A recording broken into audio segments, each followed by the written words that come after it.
that verse, Nehemiah 4:6. We're going to go all the way through 12. I want to read it. And I know that Nehemiah is not something that's preached from often, and especially not about love, especially not about being encouraged. But I think it's a great story and a great illustration of what it looks like to be discouraged. And then not just be discouraged, but fight through discouragement to the other side of what God has for us. Amen. Nehemiah 4:6. This is Nehemiah talking. At last the wall was completed to half its height around the entire city, for the people had worked with enthusiasm. But when Sanballat and Tobiah and the Arabs, Amorites, and Ashdodites heard that the work was going ahead and the gaps in the wall of Jerusalem were being repaired, they were furious. They all made plans to come out and fight against Jerusalem and throw us into confusion. But when we prayed to our God and guarded the city day and night to protect ourselves, then the people of Judah began to complain. Hear these complaints. Other translations say the people of Judah were discouraged. The workers are getting tired. Yes. And there's so much rubble that has to be moved. We will never be able to build the wall by ourselves.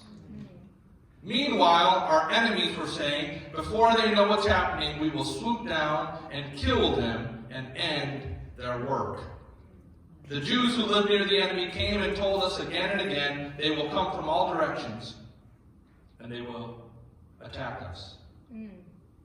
The first sign of discouragement is exhaustion. Yeah.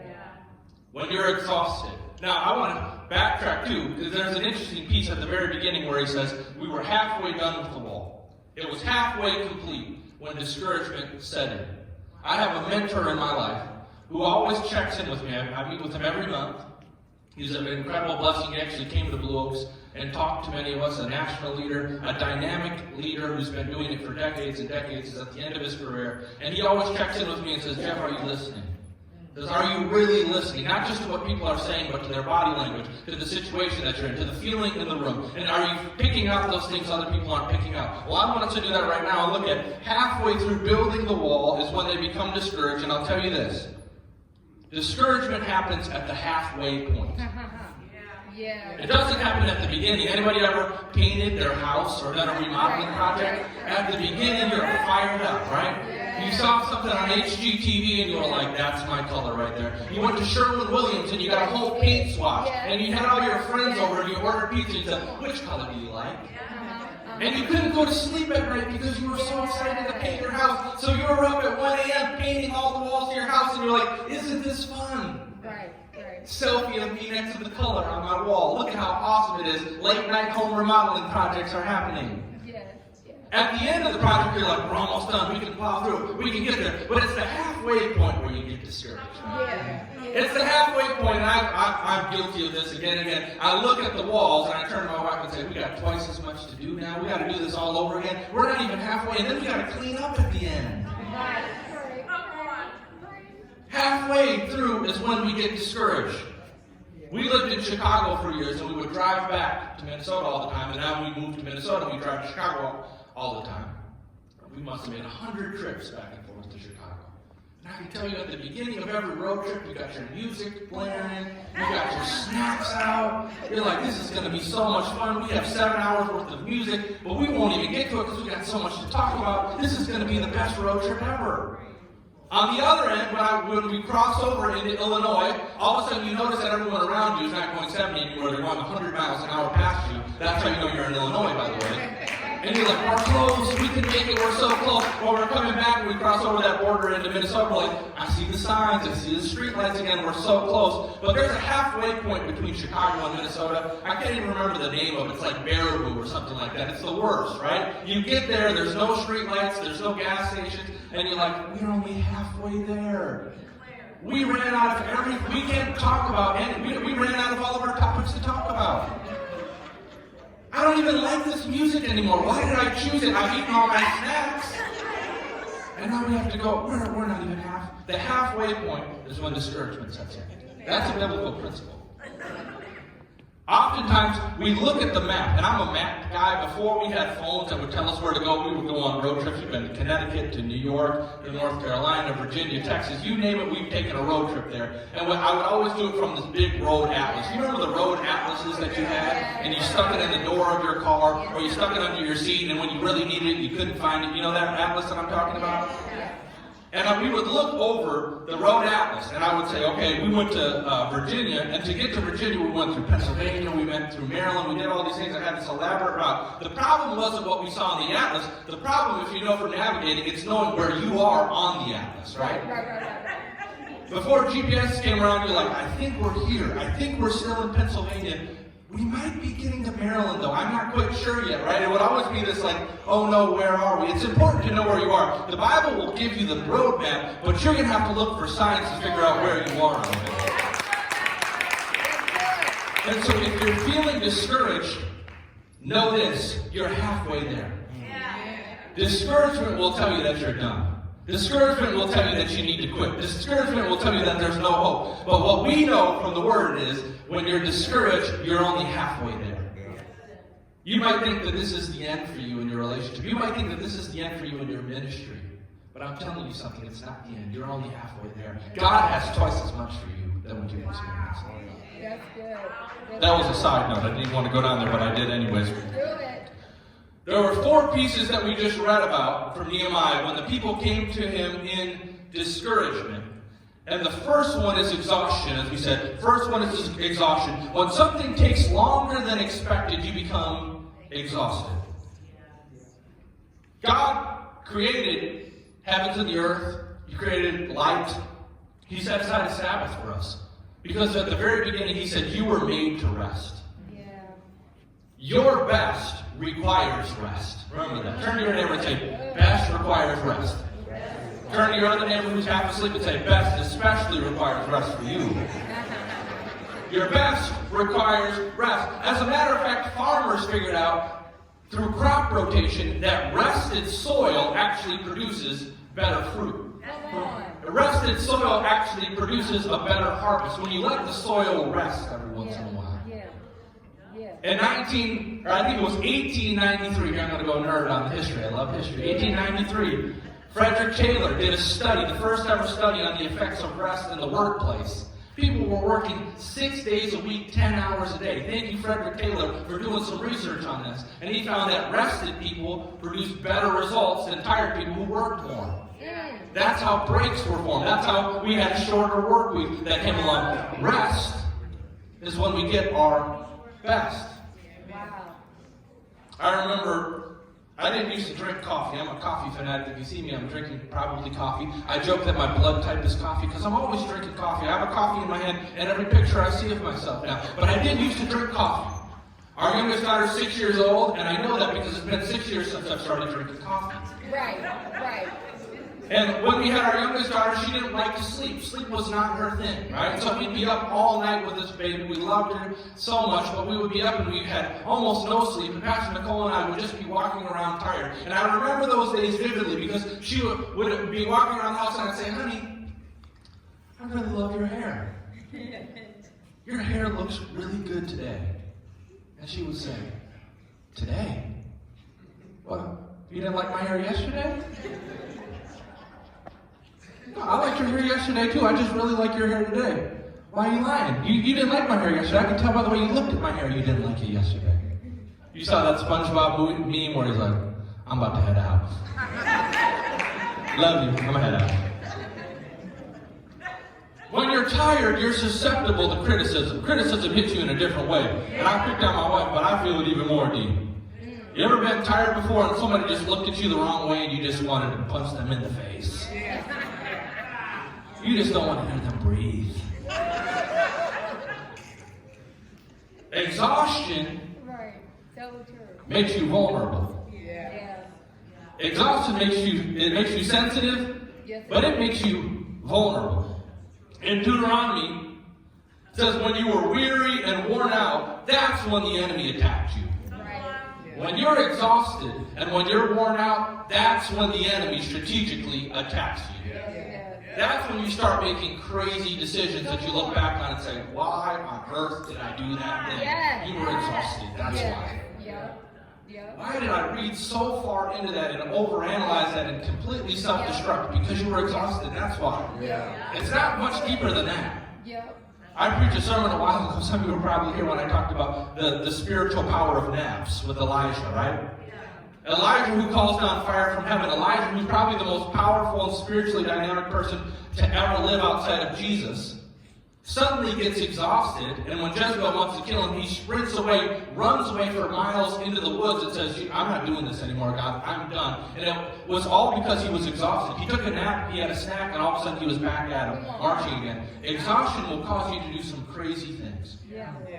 I'm doing these in order. So if you wrote that down, exhaustion 1, I want you to go to number 2, because after we're exhausted, then we become frustrated. We're exhausted, and then we're saying, this is taking too long. And then we say, this is just too complicated. This is more complicated than I thought it would be. In Nehemiah 4:10, it says that the builders were overwhelmed by rubble. There was garbage, there was mess. It needed to be cleaned up for them to build this wall. It felt overwhelming. The people, the Jewish people, the Israelites, have been gone from Jerusalem for 70 years. For 70 years, they've heard about how amazing Jerusalem is. They're captive in Babylon. Finally, the Babylonians let them go home. And they've heard all these stories 70 years, so none of them have ever actually seen Jerusalem for themselves. So they come back, they've heard stories from their parents, from their grandparents, from their great-grandparents, about how amazing this place is, about how amazing Jerusalem is. And then they get back and they find that there's piles of rubble, there's piles of plaster, and there's piles of garbage everywhere.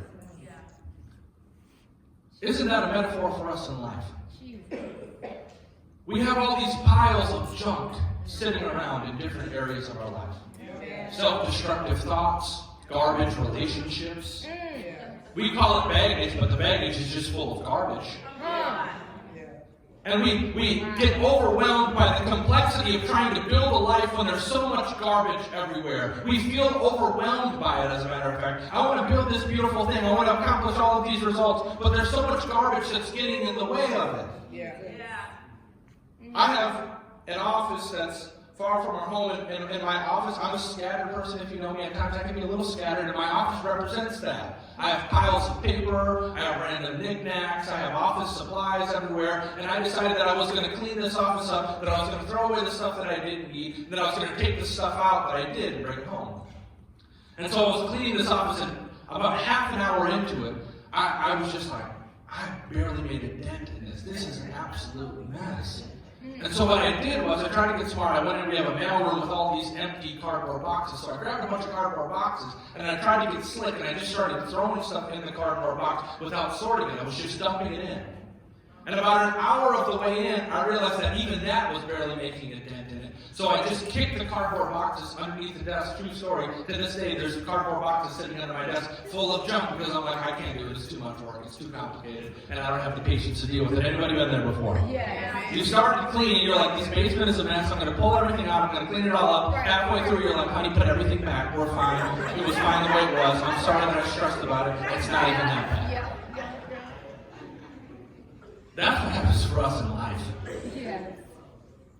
I'm going to clean this up. I'm going to get this together. 2020 is my year. Halfway through, no, 2020 is not my year. I was fine. 2019 blessing was good for me. I'm going to put everything back to the way it was. But here's the funny thing. When I got started as a pastor, I was thinking, it's been 10 years at Blue Oaks that we've been journeying with so many, been so blessed to be a part of so many people's lives. And I realized that most of what I'm called to do is to sit down with people who share with me their deepest, darkest secrets, frustrations. You won't believe that terrible thing that I did. It haunts me. I haven't seen my kids for years, and they hate my guts, and I'll never be there for them. I never can be there for them. I have a credit card that I put tens of thousands of dollars on, and my spouse doesn't even know about it. Aren't I just the most terrible, awful person? It haunts me. And I used to think at the beginning that this was the time I was supposed to come up with something profound and deep to say. I was going to give them a one-line singer that would change their life. But I realized early on that that wasn't my job. Right. That my job was to just sit there. Yeah. To sit with them. Yeah. And when the moment presented itself to say, that's not insurmountable. Mm. You know what the great thing is about credit card debt? You can pay it off. Mm. That's good. You know what the great thing about not seeing your kids for years and being ashamed of that is you can call them today. Mm. You know that terrible thing that you did that you just can't get past and it haunts you? God forgives you. Wow.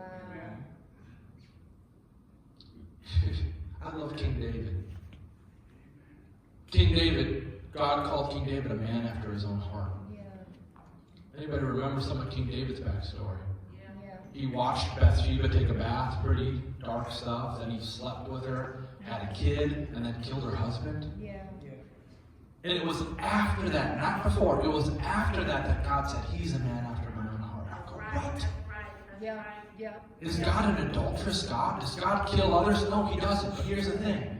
God said, King David, I don't do that, but guess what? King David never did that. Well, yes, he did. No. I forgave him for that. As far as the east is from the west, I don't even remember it. That's profound. Wow. When Christ forgives you, he forgets about it. Wow. And so no matter how much garbage, no matter how many things you're carrying with you and you feel like are following you, God says, I don't remember those things. Get rid of them. When you ask for my forgiveness, it's gone. Yeah.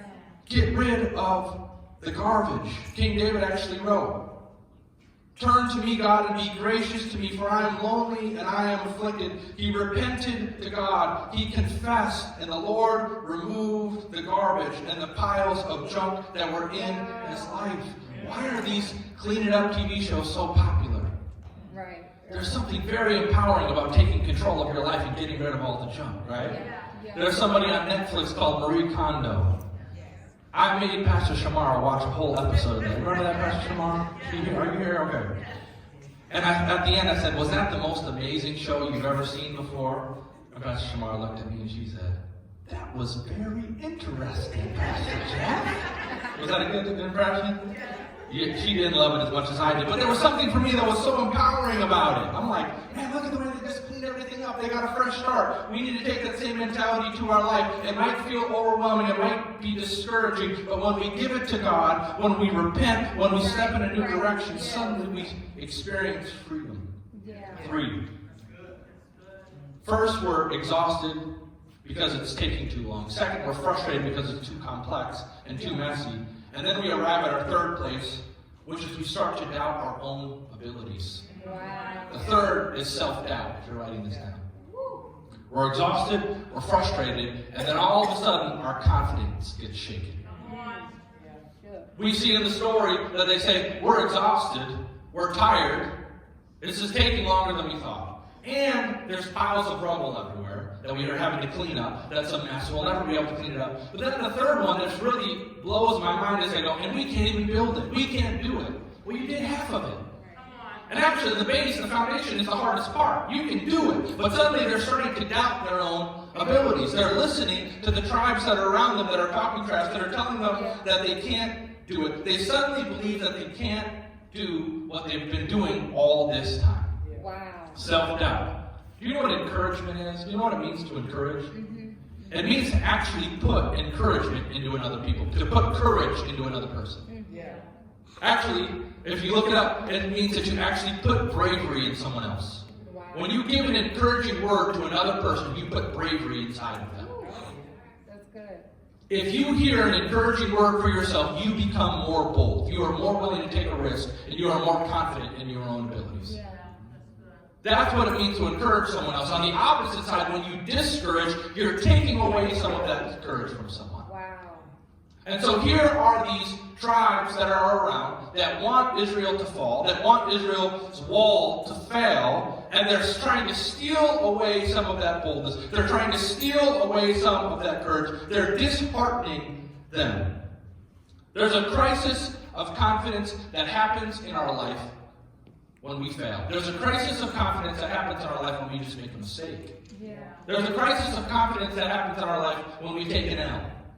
I can't do it anymore.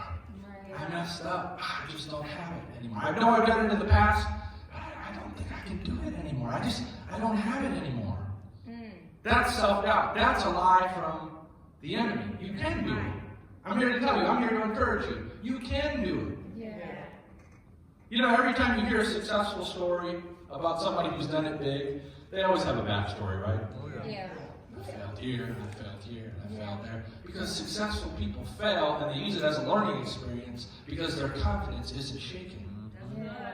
Self-doubt is the third piece, and ultimately, when we start to wallow in self-doubt, the end result of where the enemy wants to take us is number 4, and number 4 is fear. Wow. Exhaustion, frustration, self-doubt, and then ultimately fear. Wow.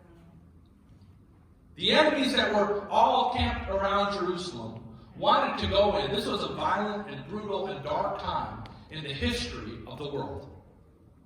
If you had more weapons, better weapons, if you were stronger, you would take your neighbor's stuff. Yeah.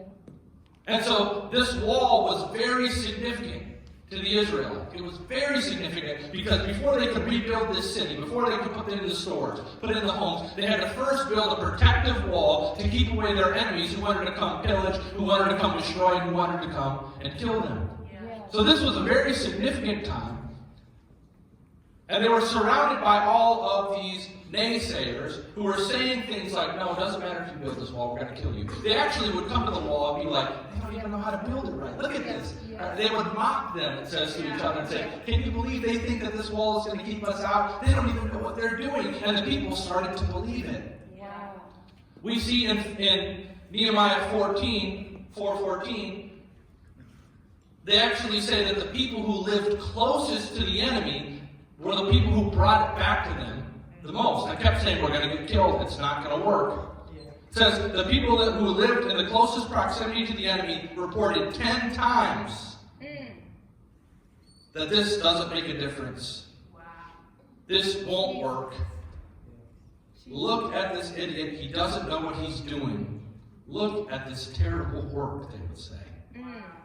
Hanging around negative people will make you fearful. Yes.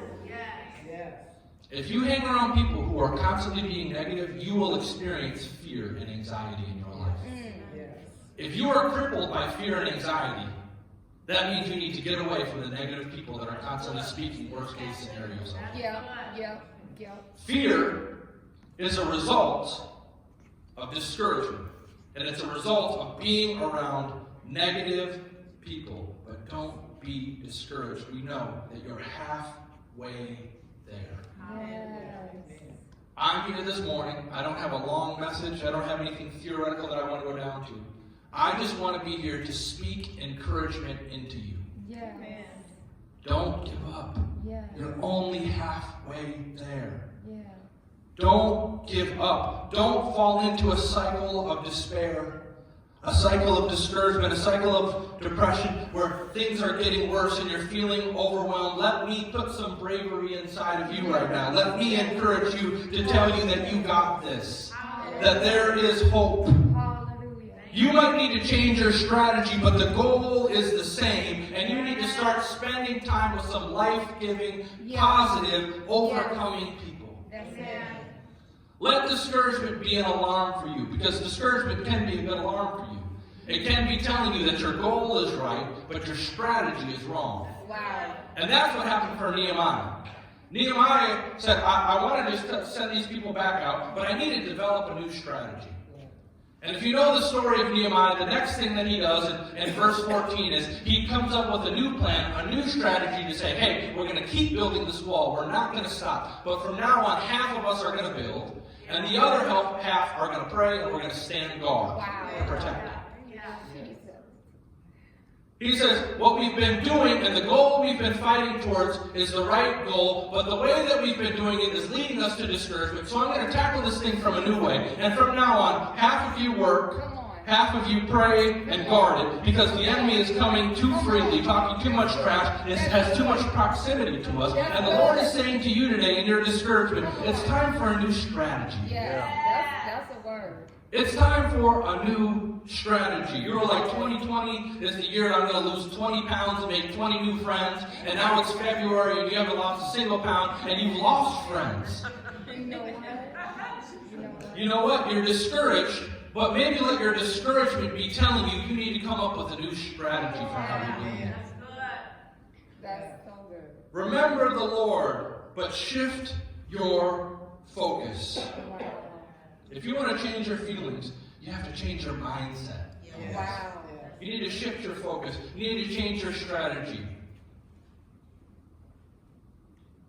Exhaustion, frustration, self-doubt, and then fear. Wow.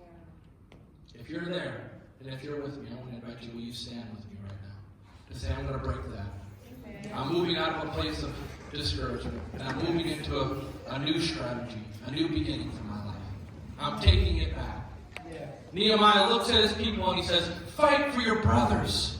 Fight for your wife. Fight for your children. Fight for your parents. It's time to fight. He stands up in front of these builders like a military general and says, it's time to fight back.